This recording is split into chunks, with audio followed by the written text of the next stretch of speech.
Exciting things are happening at Burger King. Welcome to Burger King. Oh, what's in those new chicken snack wraps? What's in the new chicken What's in a new chicken wrap? Mary? Crispy chicken, fresh lettuce, Hey. cheeses, fish wraps and wrapped up in a tasty flour tortilla. Chicken. Wrapped up in a The new chicken snack wraps. Come and get it at Burger King. flour tortilla. That's the new intro to How to Kill an Hour forever and ever. Is going to be crispy chicken snack wraps. If you don't want to know what we're talking about, please go back and listen to the last episode and you will find out exactly why in episode 214 we were talking about crispy chicken and how married. I can't get over it, Funk. I can't get over it. It's a career low point. Apparently there's an uned version as well. Chicken, fresh lettuce with some chitlins and grits wrapped up in a tasty cornbread tortilla drenched in hot sauce. That's a hack. That's a hack. Someone's messing around. Oh, really? That's a troll. That's a troll. I was about This to is how say. good though. Crispy hot Actually sounds like her, though. sauce. Cold. Yeah. Cold. Anyway, there's plenty of ways to kill some time out there. Thank you for killing some time with us. He's thank Funk you. Butcher. He's Marcus Bronzy. Right. So I like the fact that in 2017 we're expanding our ways of killing time. Do you know what I mean? Like it's not just like we're doing the same thing every week. Here, Funk, this week I played a game. Mm-hmm. Funk, this week I've played another game. Mm-hmm. Game. No, we're doing shit out there, which I'd like you to try as well. And this ties in with something that I got to test out. So I got to test out something called Penclic KB3 mini keyboard. And it's their latest mini keyboard and mini keyboard, wireless keyboard. Why would you want one of those? Well, I'll tell you why I wanted one of those in a second. But this whole case is made of metal. It's really lightweight. It charges via micro USB, connects via Bluetooth to your computer. It connects to my iPad, connects to my iPhone. Now, the reason I wanted to use this keyboard, which I like, it's fabulous, it's great. Yeah. Battery lasts for ages. I had to recharge it since I've got it. It has specific keyboards for iOS, Android, whatever phone you're using. Not for 3310, doesn't connect to the new 3310. The reason I wanted to use it, Funk, is because I'm trying to up my skill game when it comes to typing. Yeah. Now, there are two types of people that type in this world. There's probably three actually. If I include my dad, I'll explain how he types. But there's two types of people in this world. There's people who are like fluent, professionally trained typists. Touch typers. Touch typers, yeah. And They there's can look you in your eyeballs and then type out love and peace. What's Billy? Are you a touch typer? Yeah. Yeah. Really? Billy's lying, man. Sometimes I have to check down and tap it because I tap too many buttons. Like double. Oh, sometimes you type too fast, so the keyboard loses track of what you're doing. Yeah. So it's not a spelling mistake. Billy said sometimes he types so fast, the microprocessors in his MacBook Pro cannot handle his speed. Yeah. All right, fair enough. There's four types of typers in this world. Yeah. Yeah. There's Billy, who's like faster than Superman or the Flash. There's touch typers. Siri actually goes to Billy. Billy, can you slow down, please? Billy, please. You're going too fast.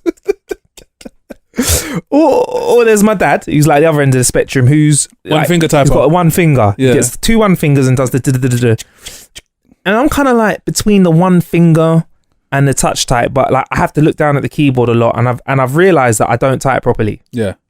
And like I use my first, I use my important fingers, my pointing fingers.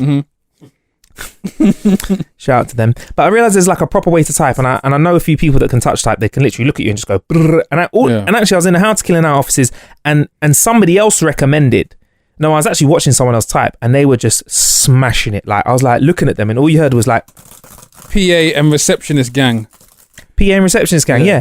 And I was like, how the fuck do you learn to type like that? And she was like, well, there's this lobster thing that I did where you had to follow a lobster moving across a page and type. And I was like, all right, cool. I want to try something like that. And she actually recommended to me that I go and try typingclub.com. Okay. And I went on typingclub.com, and it's been teaching me to type from like the basics, from like, if you don't know how to type, I didn't realize, for example, that the F and J keys on a keyboard always have a little bump on them, or should do. And if you rest your... Did you know that, Bill? I was checking now. Yeah, they do. Is that for the they have blind? little bumps. You have little bumps. It's not for the blind. Okay. But it's to help your fingers use their eyes. So you have to have your index fingers on the F and the J, and from there you learn how to type, and it teaches you how to type every single letter. It's got little games that you can play. It's got speed tests, accuracy tests, and I'm slowly learning to type better. The hardest thing is when I'm in a rush and I want to go back to my old school way of typing. I'm slowly now sticking to typing properly. So soon I'll be able to type everything I've just said to you now as I'm looking at you. What's the first rule of Typing Club? Don't talk about Typing Club. What's the second rule of Typing Club? Don't talk about Typing Club. First rule is your index finger, left one goes on the F and the right one goes on the J. Okay. You go from I'm there. watching Billy do it now. Billy's playing it. Yeah. What level are you on, Billy? He's just watching the kind of the video. Yeah, and it shows you about posture and the Penclic keyboard as well. How it helps is that with laptops, it's great that you can carry them and bring them around everywhere. Yeah. But once in a while, well, no, most of the time actually, you can tend to hunch over it because you can put it anywhere. Like I've got the laptop on my knees right now, so I could hunch over it and type out wherever I want to. But with the Penclic keyboard, I can kind of rest it in a nice position and roll from there. As you kind of embarked on this new skill set, I can only assume you went down the rabbit hole, which would have taken you into a world of explaining why the keys are set up in that fashion. Why isn't A next to B? I still don't fucking know the answer to that question. So I've heard two explanations. Somebody told me they just move them around because somebody moved them around because people were typing too much, and somebody else told me that they put them that way because it makes it easier to type. There's that one fly that's been fucking around in here all day, innit? You got it. You killed it. You got his brother. Why are keyboard keys arranged the way they are? Okay, all right. See, look, somebody said that the story goes that somebody arranged the keys with the most common letters in the hard to reach spots to slow down typists, to try and avoid people smashing up keyboards. That's one theory. Me and Billy are playing like Mr. Miyagi, trying to catch flies. Yeah, while they're catching flies, I'm finding this out to you. So apparently Remington and Sons manufactured the first commercial typewriter called the Remington No. 1, and it had the QWERTY keyboard. And no one's really sure. I'm going to go out and find out. I'm going to go out and find out why the keyboard is like that. That's what I'm going to go and find out. But yes, I've been trying that out, basically. The old woman from Murder, She Wrote. Did she have a QWERTY keyboard? I don't know. Probably. She was a G. Anyway, funk. From that, on to revenge porn. Good old revenge porn. Oh, dear. Bit of revenge porn. What is revenge porn? For somebody who doesn't know what revenge porn is, Funk, could you just reiterate what a revenge porn is? It's when you're watching the video online and Vinny knows I'm going to say something stupid. You're watching the video online and then the porn gets you back. It's when you watch porn and then it knows when you're about to climax, and suddenly it just has a picture of like, I don't know, I don't know, like a family photo of you and your family on your 10th birthday, and you're like, you revenge. No. Got you back. What is revenge porn? It's the recent phenomenon that's happened in obviously the age of social media and the digital climate, which is allowing disgruntled ex-boyfriends and sometimes ex-girlfriends to get back their partners with footage that is meant for private purposes. Yeah, so like people are banging their girlfriends and boyfriends, husbands and wives, other people's boyfriends and girlfriends and husbands and wives, and then just sharing it online. Yeah. Raggo. Yeah. No. Like, I know this isn't a new amazing thing, but that's fucking deep, bro. It is deep. The internet lasts forever. When something's on the net, it doesn't go anywhere. Yeah. The thing I've always queried about revenge. Sorry, not it doesn't go anywhere. It doesn't go away, is what I mean. Yeah. Go on. The thing I've always queried about revenge porn or porn in general that you have with your partner is who takes ownership of it if both parties are involved. You mean like if you were to sell it? Yeah, because obviously there was that issue with it wasn't revenge porn per se, but with the whole Kim Kardashian tape and Ray J. Who got paid for it? She got paid for it, even though he leaked it. I don't know. But who is the owner if both of them are involved in it? Exactly. I don't know. I don't know. I could try another Google. I love my Google search. Looks so great, you know. Who owns revenge porn? Well, here's the thing about the internet anyway. The internet is moving so fast that legally it can't catch up with these new scenarios and situations arising every single day. Exactly. It's trying to, though. Yeah. It's trying to. So Facebook are using photo matching technology to fight against revenge porn by identifying them with the tool and removing the content. So there'll be Dick detection tool. Oh, so it's so it's not going to do an iris scan. It's going to do a one eye scan. Yeah. All right. Cool. So specially trained members of Facebook's community operations team are going to be in charge of reviewing images and suspending accounts. So Facebook can also, as well as doing that, as well as telling people off for putting up porn, that's obviously revenge porn. They can also notify people can notify Facebook if they suspect a graphic image has been shared without their permission by reporting on the image. So I guess Facebook will probably have something that scans the video for their face, if there's that specific thing, and knocks it off. But in 2015, it was made an offence in England and Wales to share private sexual images or a video without the subject's consent. How do you get their consent though? Who would consent to that? Hey babe, can I put this out to the whole world? Okay, world star. Like who? Who would do that? I mean, have you, Funk? Awfully quiet. Unless there's some serious zeros involved, I guess. Oh yeah, I'll do it for a few zeros. Because obviously Kim Kardashian consented, didn't she? Well, I don't think anyone got sued. It built her career though, innit? No, but she got money for it. Yeah. That was the whole point where the most recent one, the Hulk Hogan case, because he didn't consent to it, that's why he sued. I've not watched that one, you know. Yeah. I don't think I could, you know. Well, the amount he got obviously made the company go bust, innit? Walker. Yeah. I don't think I could watch Hulk Hogan porn. Yeah. Hey brother. Yeah. You know? he'd have all the wrong words. Yeah. He'd have all the wrong words, wouldn't he? Hey brother. Listen here, brother. Just the moves. He would obviously rip his shirt before he'd get into the bedroom. Rip his shirt off. Nah, man. I don't think wrestlers can make good porn like that, man. They're just not the right. I don't think they've got the right je ne sais quoi. There's actually been quite a few wrestlers who've had porn tapes over the years as well. China had a porno, didn't she? China and X-Pac. China and X-Pac. Who else, Billy?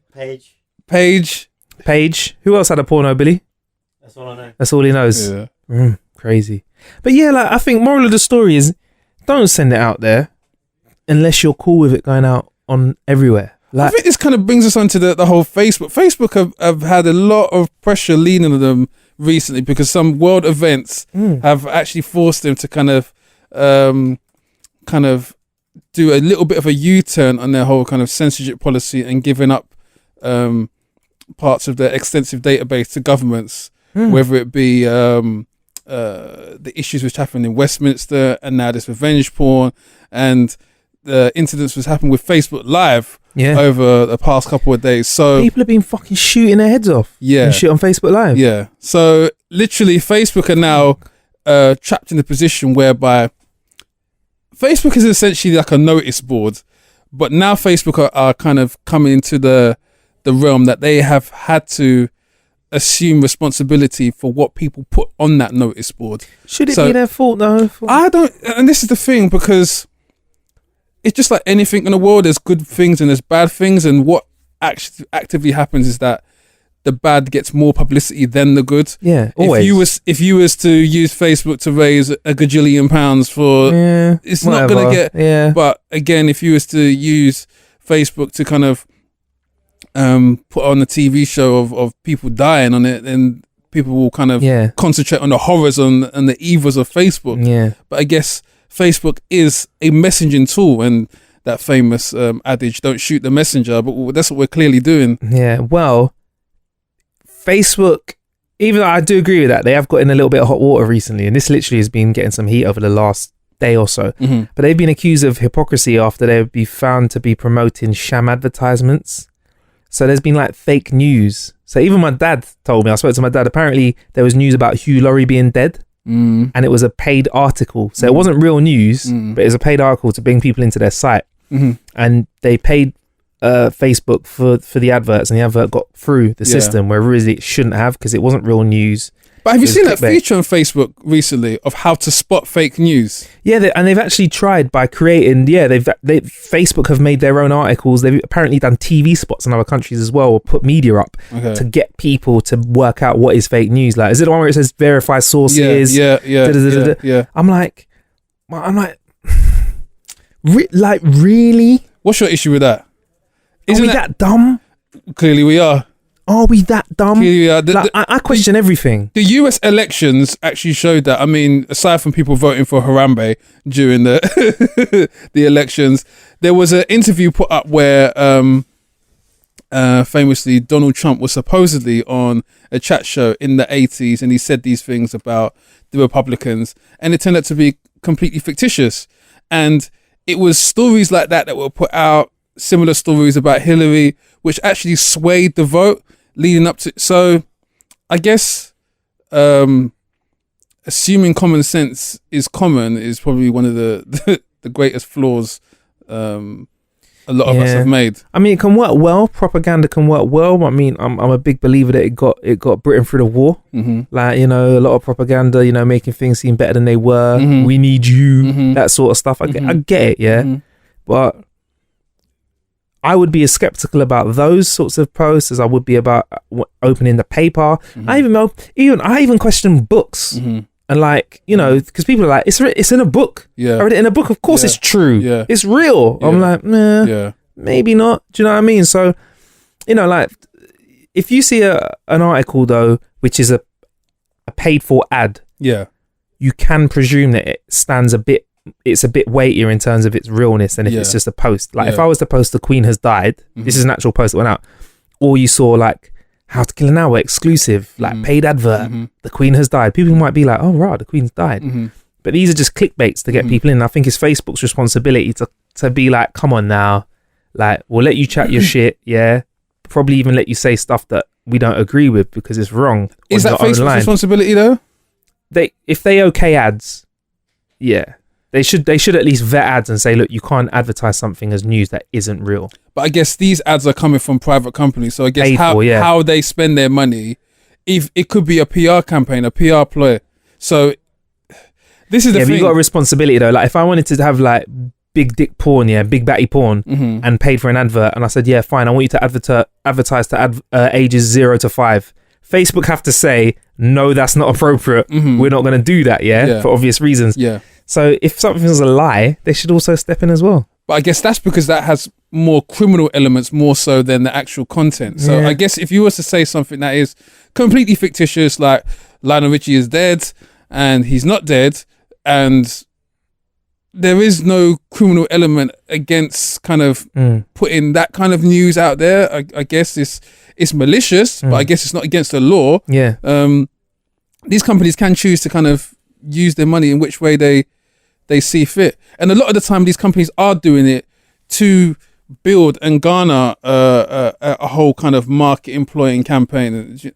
So it's that whole age that we're living in where like anything grandiose or out the box can be considered like a PR campaign.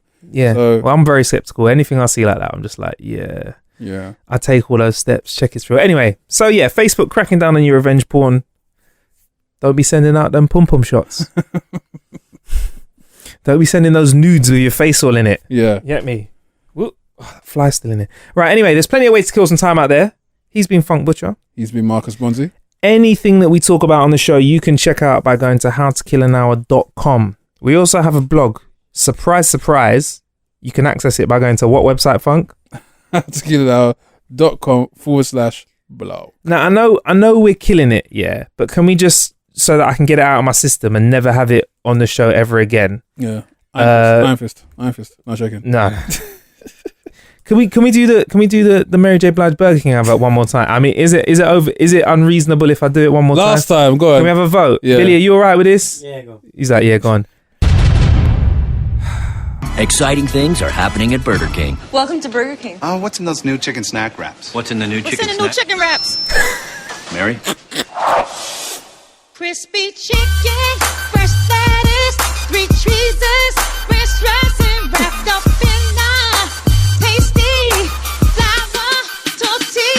And unfortunately, Mary J. Blige doing this wasn't fake news. The new chicken snack wraps. Come and get it at Burger King. Double tortilla. Bless.